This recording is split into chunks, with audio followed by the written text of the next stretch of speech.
वह व्यक्ति किसी वजह से प्रातः पत्र देने में सक्षम नहीं होता या प्रातः पत्र नहीं दे पाता, तो उसका प्रार्थना पत्र उचित प्लेटफॉर्म पर रखवाते हैं और उसकी न्याय की यात्रा को आरंभ करवाते हैं।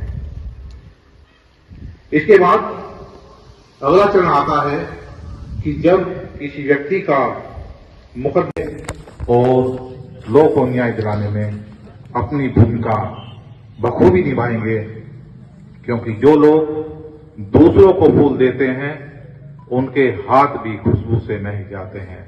इसी को ध्यान रखिएगा। इन्हीं शब्दों के साथ मैं अपनी वाणी को विराम देता हूं। आप लोगों ने बहुत ही ध्यान और धैर्य से मेरी बात को सुना। इस बात के लिए आपको एक बार फिर से हृदय से धन्यवाद। जैसे कि ऋग्वेद, महाभारत जैसे ग्रंथों में भी हमें इनका किसी तरीके से उल्लेख हमें मिलता है कि उस समय भी हमारे पास मानव अधिकार थे। सबसे शानदार उदाहरण अगर इसका देखें तो सम्राट अशोक का शासन देख सकते हैं। उन्होंने युद्ध और हिंसा को त्याग कर करुणा और मानवता को अपनाया था और उन्होंने इस प्रकार मानव अधिकार का एक बेहतरीन उदाहरण हमें दिया था। आधुनिक समय की बात करें तो हमारे सामने मैग्ना कार्टा का एक दस्तावेज है। मैग्ना कार्टा को माना जाता है कि ये विश्व में पहली बार मनुष्य को उसके अधिकारों के बारे में जब बात की गई, उसके अधिकार। आप सभी को मानवाधिकार जानने की बहुत ज्यादा जरूरत इसलिए है क्योंकि आप सिर्फ हमारा कल ही नहीं, आप हमारा भविष्य है और हमारी नींव भी यहाँ ही है। सबसे पहले हम जानते हैं कि मानवाधिकार आखिर है क्या। ये वो मूल अधिकार है जो प्रत्येक मनुष्य को जन्म से ही प्राप्त होते हैं। ये केवल जन्म मात्र से ही आप में निहित हो जाते हैं।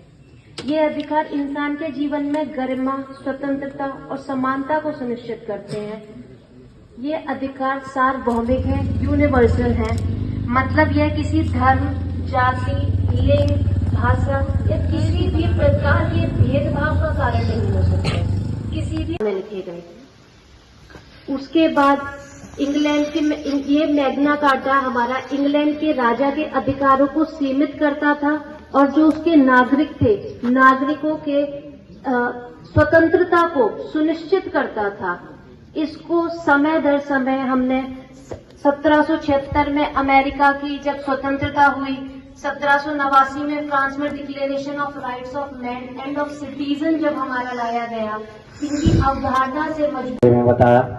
अभी तो हम लोग देहात में रहते हैं तो जानकारी नहीं हम प्राप्त कर पाते हैं कि कैसे लोगों को पकड़ करके और उनके मानव अंगों को निकाल लिया जाता है।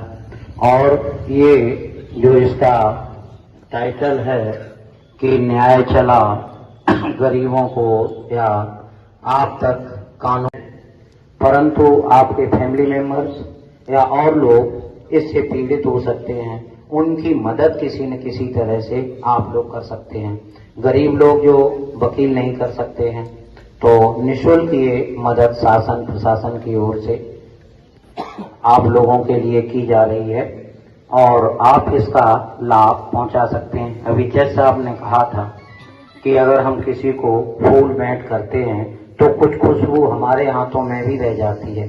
अर्थात अगर हमने किसी की मदद कर दी तो निश्चित रूप से हमारी अंतरात्मा को और हमें अभी तो बच्चियां आज कम हैं तो थोड़ा पेपर नहीं था किन्हीं बच्चियों को, तो आपका जो गाड़ी यहाँ खड़ी रहती है तो यद्यपि वो लोग रहते हैं काफी सिंसियर हैं, लेकिन हम लोग इतना पूरी व्यवस्था नहीं कर सकते हैं। आपसे बहुत बहुत विनम्र आभार है मेरे इस बात का कि आपने उसको सुना और गाड़ी आती रहती है। एक बार ऐसे ही बवाल एक हो गया था, एक पड़ोस में गांव था तो बच्ची को परेशान कर रहे थे, उसका स्कूल आना जाना बंद कर दिया था, तो उस समय तक विरोध किया तो हमने फोन काटा पर मुश्किल 10 मिनट में ही उन्होंने उनका उपचार कर दिया। तो आप सब लोगों का सहयोग रहता है। जो बच्चियां अपने घर से आती हैं और सुरक्षित घर पे पहुंच जाती हैं, जब तक बच्ची, हम भी एक बेटी वाले हैं, जब तक बेटी पढ़ के घर तक नहीं पहुंचती तो चिंता लगी रहती कि पता नहीं किस हाल में होगी, कहाँ होगी।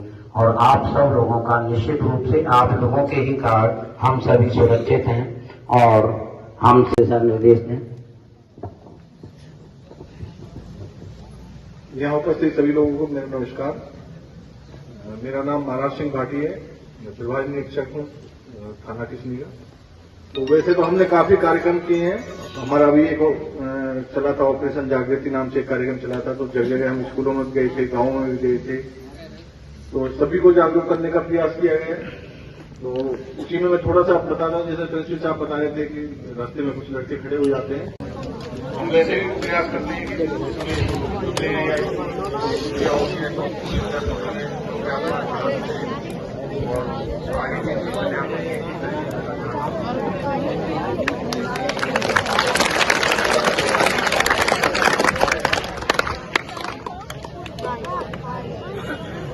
सभी बच्चों का भी बहुत बहुत धन्यवाद। जो और मैंने देखा कि आप लोग सुरक्षा के प्रति कितने चिंतित हैं कि इंस्पेक्टर साहब का नंबर सब लोगों ने नोट किया, लेकिन 15100 पे ध्यान।